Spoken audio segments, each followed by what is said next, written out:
আমাদের চোখের সামনেই তো কতগুলো লাশ বের করে নিয়ে গেল। আর এখন বলতেছে মাত্র নাকি 19টা লাশ। আমরা তো নিজেরাই দেখছি মানে 20 থেকে 40টা লাশ নিয়ে গেছে ওইখানে। এত বাজে অবস্থা ছিল ছোট ছোট ছেলে মেয়েদের, মানে একদম পুরো ওদের অবস্থা খারাপ হয়ে গেছে। মানে ওদেরকে যে নিয়ে যেতে দেখে এত ভয় লাগতেছিল। একটা এখন মানে ওদেরকে দেখে যতটা না খারাপ লাগছে, এক একটা গার্জিয়ানের কান্না দেখে তার থেকে বেশি খারাপ লাগছে।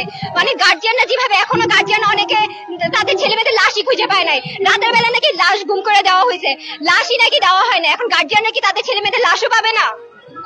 একদম এটা সামনেই দাঁড়াইছিলাম, হঠাৎ করে দেখি যে অনেক জোরে একটা শব্দ হয়। শব্দ হওয়ার পরে আমরা জাস্ট কানটা চেপে ধরি, যখন আমরা চোখ খুলি তখন দেখি একদম এই জায়গায় পুরো একদম ব্লাস্ট হয়ে একদম আগুন ছড়াই গেছে সব জায়গায়।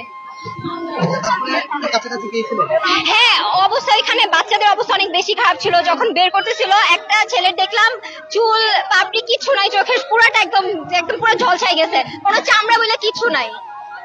তখন আমরা মানে আমরা তো দেখছি যে একটা প্লেন এসে ক্র্যাশ করছে, তো আমরা জাস্ট অনেক বেশি প্যানিক হয়ে গেছিলাম, এটা কি হয়ে গেল হঠাৎ করে।